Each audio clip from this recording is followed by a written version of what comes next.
William Sintolo is a lawyer for the Angiulo family. He's charged with obstructing justice by convincing a witness not to testify to the federal grand jury investigating the Angiulo case.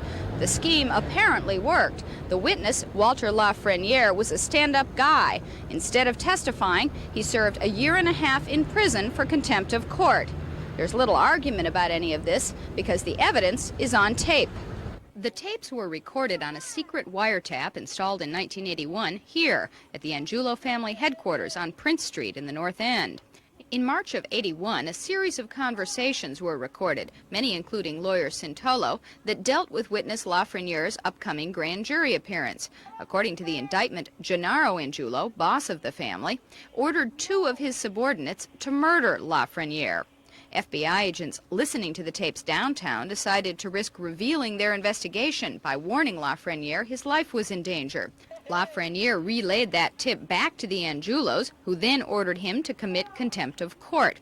It was not until 2.5 years later that Gennaro Angiulo was arrested at Francesca's restaurant, where he was dining with lawyer Sintolo. The big question mark in this trial are the secret tape recordings. The judge hearing the case, W. Arthur Garrity, is the same judge who issued the original wiretap order back in 1981. But at that time, federal investigators were listening for different targets than William Sintolo, and they were looking for different, more serious crimes than obstruction of justice. So the defense argues the tapes implicating Sintolo should be inadmissible. U.S. Attorney William Weld just recently lost a case that included incontrovertible evidence of wrongdoing on tape, the extortion trial of former state representative Vincent Pirro. Just as the courtroom during the Pirro trial was filled with bright yellow headphones, so is the empty courtroom where Sintolo will go on trial tomorrow. The difference in the Pirro case was that an undercover FBI agent wore a hidden body recorder and took the incriminating bribe directly from Pirro, who later charged entrapment. Unlike the Pirro trial, the principals in the Angiulo trial only talked to each other in the presumed privacy of their North End headquarters. And because there is no possible entrapment defense, the Angiulo legal team tried hard to get the taped evidence thrown out. One federal magistrate is quoted as saying, "Without the tapes, there is no case." And while the Sintolo trial is merely a small piece of the Angiulo case, it will probably offer the hardest test for that evidence. Jury selection begins tomorrow. I'm Christy George. The government is trying to prove the Angiulo family was a criminal business, the local branch of a national criminal business, La Cosa Nostra. What jurors heard today was a tape of Gennaro Angiulo telling a story that included some history of ethnic warfare in the Boston underworld. The conversation, like the other secret tape recordings in this trial, took place at Angiulo headquarters on Prince Street in the North End. The date was April 30th, 1981. A soldier from the Patriarca family in Providence was visiting Angiulo, his brother Francesca, and a lieutenant, Ilario Zanino. The Providence underling brashly questioned Angiulo's authority, and Angiulo began reminiscing about when he was young and eager, and questioned the authority of Vito Genovese, a former crime boss in New York. When it finally dawned on Angiulo that questioning Genovese was a mistake, he got scared that Genovese would kill him or strip him of the Boston operation and give it back to the Irish.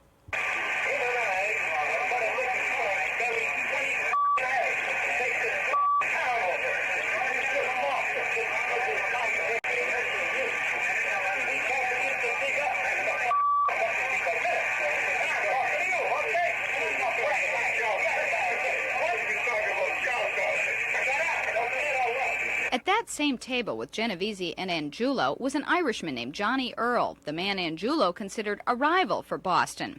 Earl lit up a cigar, even though he knew Vito Genovese hated the smell of smoke. Genovese ended the meeting, but asked Angiulo to stay, and asked the waiter for a bowl of fresh fruit.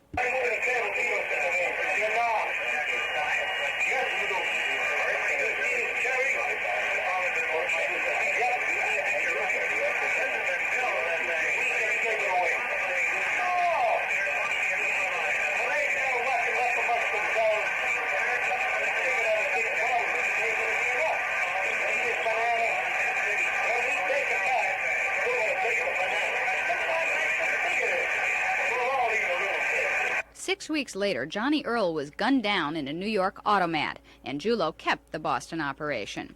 Today's tapes were played so that FBI agent James Nelson, a national expert on La Cosa Nostra, could analyze the organizational structure of the New England crime network. He presented a management flowchart as of 1981. The New England boss, he said, was Raymond Patriarca. His underboss was Gennaro Angiulo, and under him in various roles were his other brothers and co-defendants. FBI agent Nelson was cross-examined about whether he had any first-hand knowledge of the New England crime scene. He said he drew up the flowchart based on his experience studying La Cosa Nostra in other cities and listening to the tapes. This may be the first time that the corporate structure of organized crime has been so completely dissected for public view. But the defense still insists that the government's portrayal of La Cosa Nostra is nothing more than an FBI fantasy. In federal court, I'm Christy George. Ready? Okay. Okay, go ahead, Bill. Okay, rolling. Thank you all for coming. My name is Bill Weld. I'm the local U.S. attorney in Massachusetts. With me here at the table on my left is Jim Greenleaf, who's the special agent in charge of the FBI for the New England region. In between us is Jeremiah O'Sullivan, who's the chief attorney of the Justice Department's Organized Crime Strike Force for the New England area based in Boston. Mr. O'Sullivan will now relate to you the particulars of the indictment which was returned yesterday. Okay. I'm just going to give a very brief overview of the indictment. I assume most of you have been in court and have at least had some allusion to it. Once that's done, we'll just open it up to questions, whatever questions you have. Okay. Yesterday, a federal grand jury sitting at Boston returned a 20-count indictment charging 7 individuals, including Gennaro Angiulo, Victoria Nicolo Angiulo, Ilario Zanino, Donato Angiulo, Samuel Granito, Francesco Angiulo, and Michelle Angiulo, with constituting as members and associates of the Patriarca family of La Cosa Nostra, with constituting an enterprise within the meaning of Title 18 United States Code, Section 1961-4.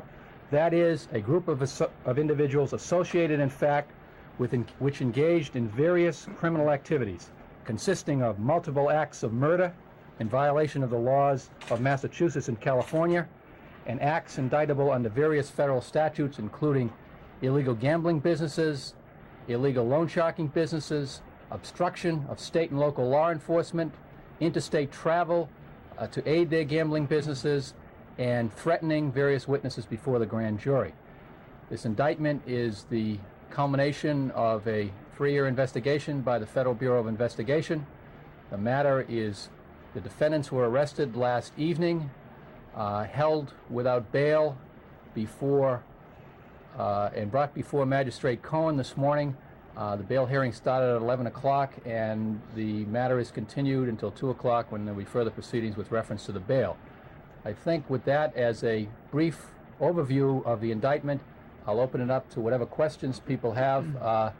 Since I'm not used to regulating these kind of things, if you could kind of self-regulate each other, we'll try to get to everybody's question, but do it in some fashion that makes a little sense. Yes? Mr. O'Sullivan, you've named Raymond Patriarca as a co-conspirator in the indictment. That's right. Explain why he was not indicted.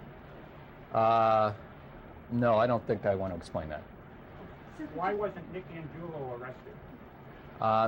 There is a warrant outstanding for Mr. Angiulo at the moment. I'm in communication with his attorney. Not clear where he is, whether he's ill, what his present status is. I'm waiting to hear back from his attorney. What is Mr. Zanino's present status? Pardon? What is Mr. Zanino's present status? Mr. Zanino is currently under arrest in the custody of FBI agents, and he is a patient at the Lynn Hospital. Are there more indictments coming, Mr. O'Sullivan, without naming anybody or what they did? The grand jury, the matters considered in this indictment, related matters, are still pending before the grand jury.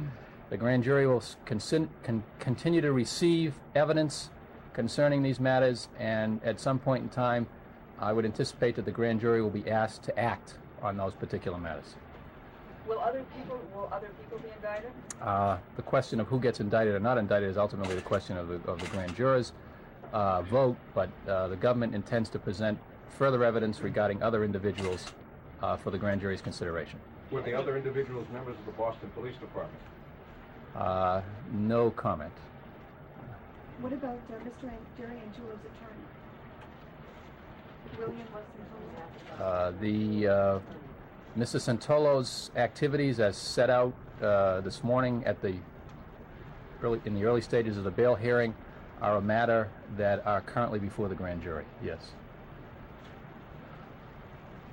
How will you handle Mr. Zannino, or how will Mr. Zannino's situation be handled now that he's at Lynn Hospital? I think that is that's a question that only the magistrate can answer. We have informed Mr. Zannino, our FBI agents have informed Mr. Zannino that he's under arrest. There are FBI agents currently at the Lynn Hospital, and Mr. Zannino is under arrest. What happens next is up to the magistrate. Mr. O'Sullivan, what is the procedure when a lot of your case is made upon electronically gathered information? It's not the standard sort of case in which you have somebody testifying about his firsthand knowledge of an act. You have rather recordings and transcripts and so forth. How much beyond that transcript need you go to prove your case in court? And how much more of that information do you have and are you presented to give? All right. There's an adage in the prosecution business that when you want to prosecute a conspiracy, you have to put the dope on the table. Referring in those cases that the defendants are not charged with narcotics. That means that you should put the powder on the table so that the jurors can see the evidence. In this particular case, the evidence that will be presented hopefully will amplify the electronic surveillance. There is significant... I'm not going to go beyond that, other than to say that... Mr. O'Sullivan, assuming your prosecutions here are successful, what will be the impact on organized crime in this area? I don't think I want to comment on that at this particular time. We've only reached the first stage, which is an indictment. It's a long way to go between an indictment and anything further. Mr. O'Sullivan, the press release talks about some general reasons, motives for some of the murders that were committed. Could you explore that list, please? All right, let me look. I have it on the bottom of page 2. And Yeah. page 3 of the release. All right, basically, the indictment charges that the defendants, as members of a racketeering enterprise, that is, members of the Patriarca La Cosa Nostra family, engaged in a number of crimes, including murder, as a matter of duty. And that these murders were carried out for the purposes of protecting the criminal business from the encroachment by other criminal groups, from protecting members of the business from retaliatory action by families of murder victims, to punish people who testify against members of the LCN, to obstruct justice, and to protect members from investigation by law enforcement, and at the request of other La Cosa Nostra families around the United States. The indictment charges specifically 6 murders and 2 murder conspiracies. The murders range from 1966 in Massachusetts through 1976 in San Francisco, California, through 1981 in Massachusetts.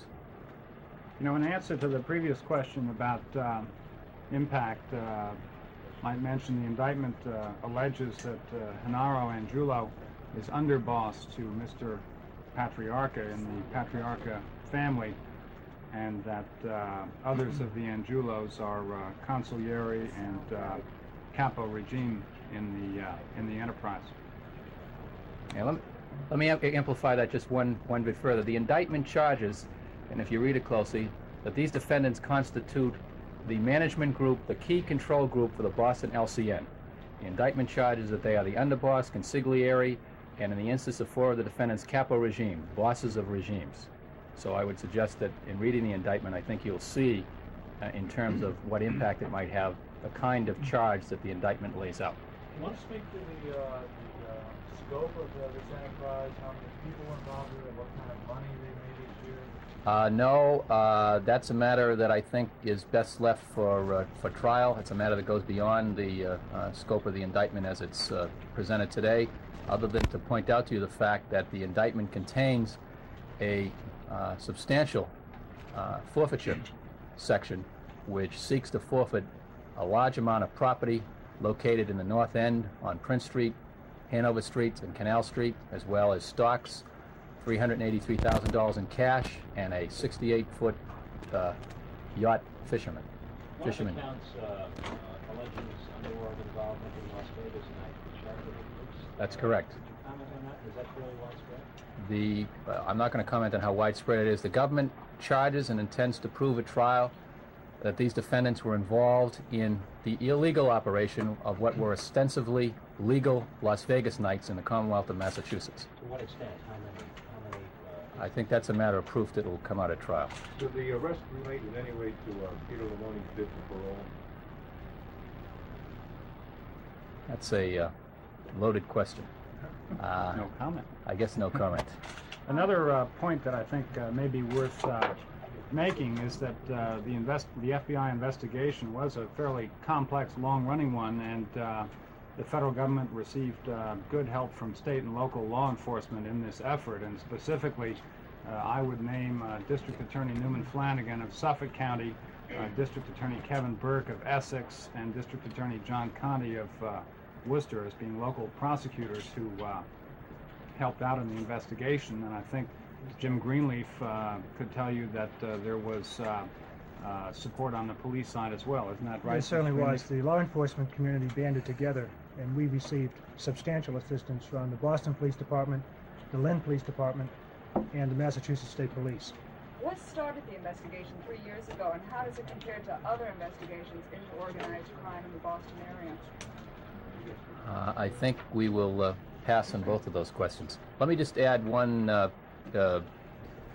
overview of the cooperation. I know that many times people talk about cooperation, and most of you are probably cynical enough to say that it doesn't happen. But I think in this case, we really truly received exemplary cooperation from the district attorneys regarding something that's peculiarly within their jurisdiction, that is murder, and that going back to the old gangland slangs and coming up to some very current slangs, the district attorneys put the resources of their office and their investigators and the police agencies at our disposal. And I think that that particular matter is something to their credit and to our benefit. Is this the first time that high-ranking underworld figures have been nabbed by the federal government? And this doesn't happen every day. Can you put it in perspective for us in terms of? Just briefly, no. I think that if you look at if you look around the country, there have been a number of significant cases that would have an analog in Cleveland, in Philadelphia, in Los Angeles, for instance, in the last year and a half. Kansas City. I would suggest suggest that there are analogs around the country. Yes, that very definitely would parallel the kinds of effort, different kinds of cases, but directed at the same control groups. There are not analogs in the New England area, however. No.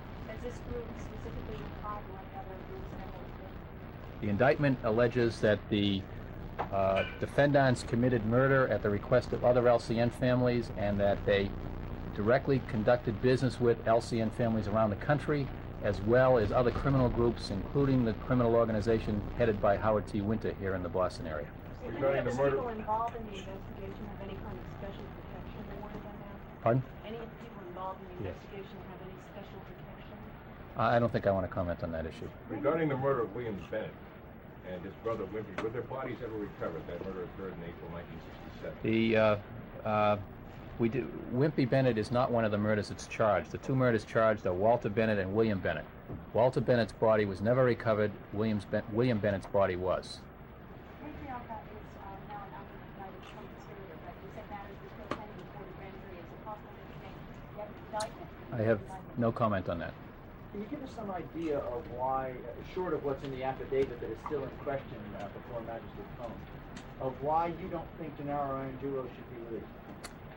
I think that that matter is a matter that I think I would prefer to discuss before the magistrate, within the parameters that the magistrate allows us to discuss it today. I don't think that I want to set out our particular reasons, because I think to some degree they're grounded in electronic surveillance, and that issue, the issue of what disclosure can be used in the bail hearing, is a matter that the magistrate hasn't passed on yet. I understand that, but without being specific, can you give, I mean, is it generally too dangerous, or he might disappear, or are they only specifically tied to your intelligence? I think I'm going to just defer on that until, I think we will speak to that issue this afternoon at 2 o'clock or thereabouts, but I'm going to defer anything further on that. Mr. O'Sullivan, Mr. Gennaro is a patient in the hospital. Mr. Zanino. He has escaped prosecution before because of the heart condition. Do you anticipate the same thing happening again? The issue of Mr. Angiulo's heart condition, I mean Mr. Zanino's heart condition, is one that will be litigated in court, and I don't think I'll leave it there for the time being. If you succeed in taking these people out of commission, out of work, what kind of an impact will it have on organized crime activities in the world? Again, I don't want to go beyond the scope of the indictment other than say that the indictment charges the leadership of the Patriarca family of La Cosa Nostra, and I would leave it to you or to other people to draw whatever conclusions they would make regarding the impact of that on further activity. Do you say whether the Roxbury District Court clerk named in the mentioned in the indictment is still working after court? No, Can't say or no? he is not. He is not. Can I ask you, even though in terms of the indictment, you're only at the indictment stage and you can't talk about impact beyond that, can you tell us what your objective would be beyond the scope of the indictment? My objective? The objective of the organized The impact objective of this indictment. I can't particularize it to this indictment. The objective of the organized crime program of the Department of Justice, which and the FBI, is to essentially and ultimately destroy the La Cosa Nostra as a functioning criminal conspiracy in the United States. That's the objective of the department's organized crime program, and that's what I come to work every day to do. Given that, do you, and this is a left field question, but do people in your business fear retaliation? What is obviously allegedly a group of people who play very hardball when they have to. I mean, is that something you're concerned about? I'd like to keep the indictment at a sort of a professional level and not make it a personal matter. Is there an analog, if you will, for that ever happened? Where they strike back? Again, I want to pass on that question, I think. I mean, you people know what the news is and so forth, I think. I might mention, too, with regards to the arrest last night, that the arrests were carried out without incident, with precision. We did not anticipate any problems. We were not confronted with any problems. We were prepared to deal with problems, but that in fact, it was over in less than a half an hour. How many are involved with that? You can tell them that, I think. We had in excess of 40 agents involved in the arrest last night. Mr. Greenleaf, why were they fingerprinted and photographed? We're going to leave that discussion up to the magistrate. this I think afternoon. we can answer that. They refuse to be fingerprinted and photographed. That's a matter that's in the public record now. Once they refused, we turned them over to District 1. And what's the procedure now? Now the magistrate will deal with that issue now, and I suspect will order them to be processed. One of the issues. Exactly were they arrested? The Subject, 3 of them were arrested at Francesca's Francesca. restaurant.